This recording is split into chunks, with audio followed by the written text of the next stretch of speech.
ಕತ್ತಲೆ ಆವರಿಸಬೇಕಿತ್ತಲ್ಲ. ಇಲ್ಲಿ ಕೋಟಿ ಸೂರ್ಯನ ಪ್ರಭೆ. ಪರಸ್ಪರ ಕಚ್ಚಾಡಬೇಕಾದಂತಹ ಪ್ರಾಣಿಗಳು ಎಲ್ಲವೂ ಸಹೋದರಿಯ ಭಾವದಲ್ಲಿ.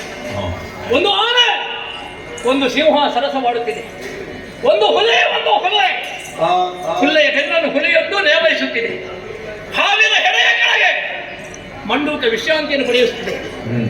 ಇಲ್ಲಿರುವ ಆನೆ ಗರ್ಜಿಸುವುದಿಲ್ಲ, ಅಲ್ಲ ಸಿಂಹ ಮಾರ್ಗರೆಯುವುದಿಲ್ಲ. ಎಲ್ಲವೂ ಸಹೋದರಿಯ ಭಾವದಲ್ಲಿ ಇರುವುದಾದರೂ ಯಾಕೆ? ಅರ್ಥವಾಯಿತು. ಮನುಷ್ಯರಿಗೆ ಜಗಳಾಡುವುದಕ್ಕೆ ವಿಷಯ ಬೇಕು ಅಂತ ಇಲ್ಲ, ಒಂದು ಸಣ್ಣ ವಿಷಯ ಸಾಕಿದ್ರೆ ಸಾಕು. ಆ ಜಾತಿ ಈ ಜಾತಿ, ಆ ಧರ್ಮ ಈ ಧರ್ಮ. ಪ್ರಾಣಿಗಳು ಕಚ್ಚಾಡುವುದು ಯಾಕೆ? ಹಸಿವೆ ಆದಾಗ ಮಾತ್ರ. ಅವುಗಳ ಹಸಿವೆ ಮುಗಿದರೆ ಮತ್ತೆ ಕಚ್ಚಾಟ ಇಲ್ಲ. ಹಾಗಿದ್ರೆ ಈ ಪ್ರಾಣಿಗಳಿಗೆ ಹಸಿವೆಯನ್ನು ಕೊಟ್ಟವರು ಯಾರು? ಗೊತ್ತಾಯಿತು. ಇದು ದೇವಿ ಮಹಾತ್ಮೆ. ಸರ್ವರಿಗೂ ಅಮೃತಾನವನ್ನು ಕೊಡುವಂತಹ ಅಮೃತಾನಂದಮಯ್ಯಾದಂತಹ ದೇವಿ ಬಂದು ನೆಲೆಯಾಗಿ ಪ್ರಾಣಿಗಳಿಗೆ ಬೇಕಾದಂತಹ ಹಸಿವಿಗೆ ಬೇಕಾದನ್ನು ಕೊಟ್ಟಿದ್ದಾಳೆ. ಹಾಗಾಗಿ ಶಾಂತ ಭಾವ. ಮತ್ತೆ ದೇವಿ ಬಂದು ಹಾಡುವುದಕ್ಕೆ ಹೊರಟ್ರೆ ಅದು ದೇವಿ ಪುರವೇ ಆಗುವುದಲ್ವ? ಬಂದ ಜಾಗ ಸರಿಯಿದೆ. ಸುಗ್ರೀವ ನೋಡಿದಂತಹ ದೇವಿಯನ್ನು ಕಾಣಬೇಕಲ್ಲ. ಕೇಳುತ್ತಿದ್ದೆ ವೀಣಾವಾದನ ಆರಿಸುತ್ತಾ ಮುಂದುವರಿ.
नमो ಜಯ ಜಯ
ಕಾಣುವುದಕ್ಕೆ ಸಾಧ್ಯವಾಗುತ್ತೆ.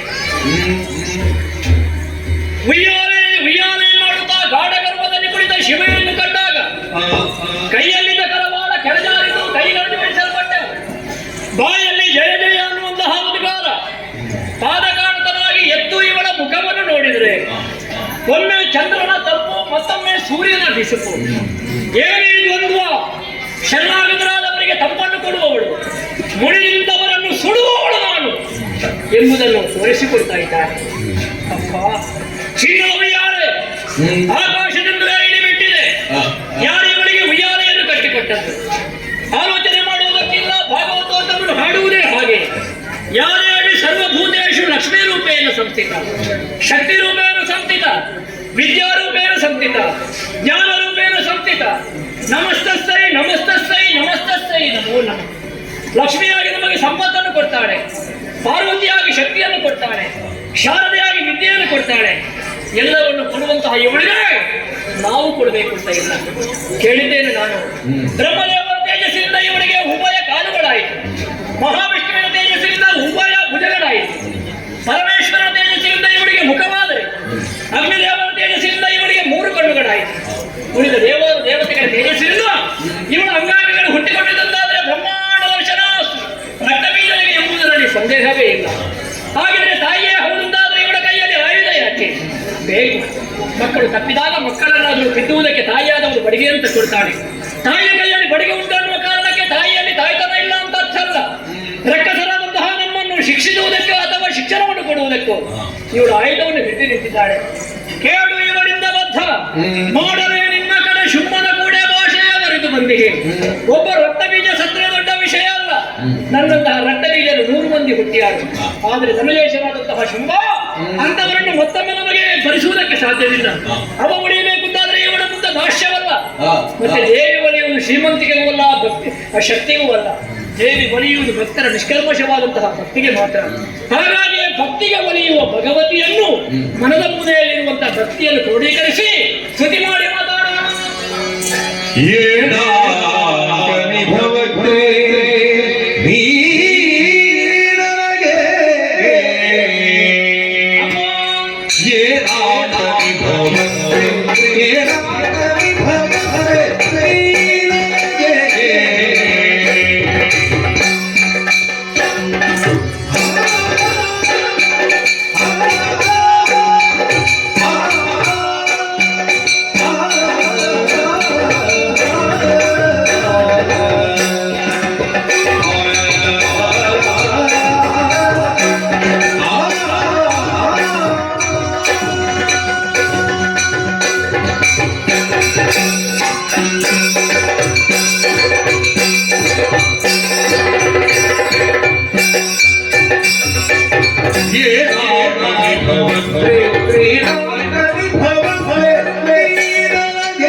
ನಮ್ಮ ಪಾದಕಾರ್ಥವಾಗುತ್ತಾ ಇದ್ದೇವೆ.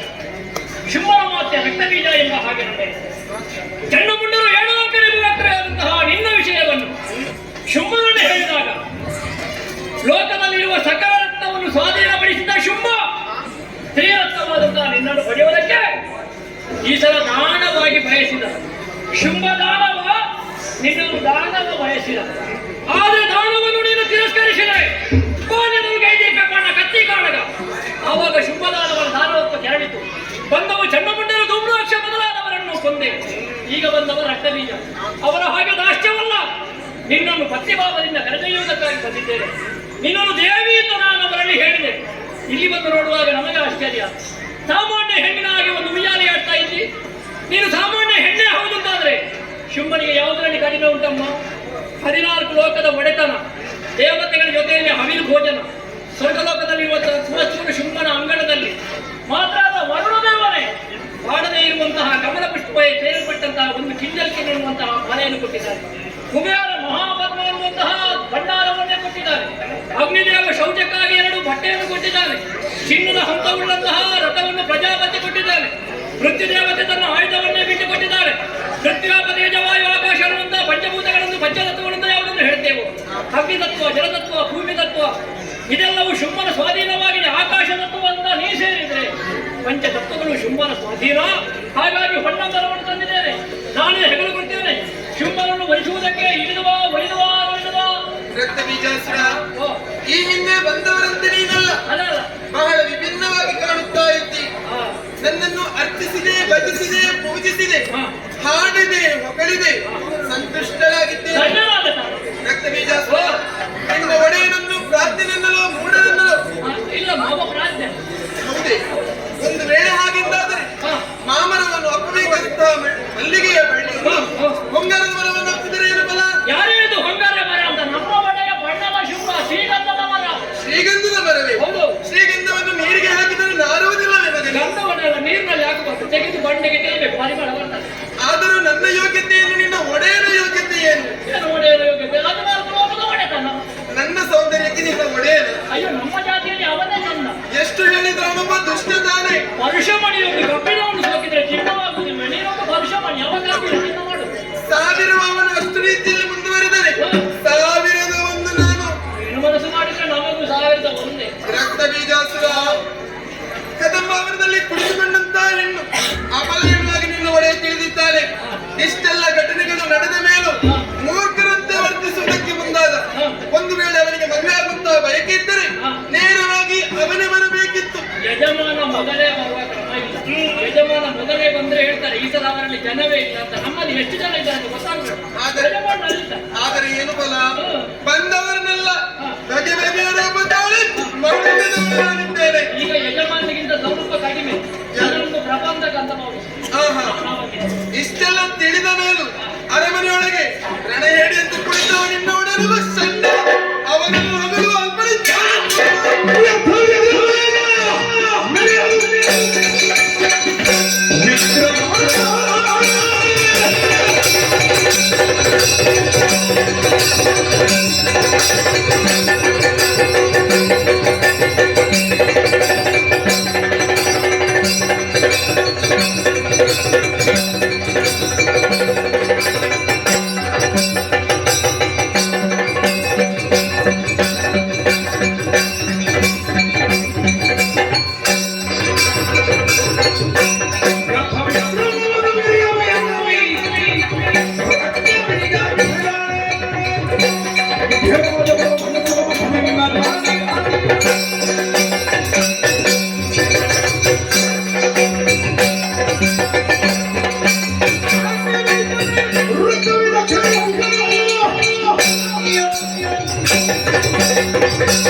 ಕಾರಣವಿಲ್ಲ ನನ್ನಯ್ಯ. ಹನುಮನೊಳಗಿದೆ ಸಪ್ತ ಮಾತ್ರಿಗೇನು ಇದರೊಂದಿಗೆ ಹೋರಾಡುತ್ತಿದ್ದಂತೆ ತನವಿಗೆ ಆಯಾಸ. ಯುದ್ಧ ಮುಂದುವರಿಯಬೇಕು. ನನ್ನ ತನವನ್ನ ಮಾತೃಗೆ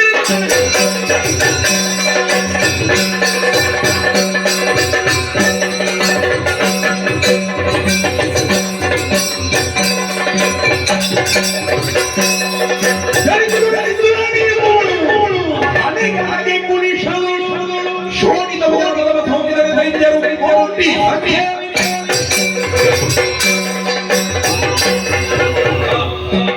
ಸಪ್ತಮಾತೃಗಳು ಹೋರಾಟ ಮಾಡುವಾಗ ಇಂದ್ರಾಣಿ ಹಣೆಗಾಟಿದ್ದಾಳೆ.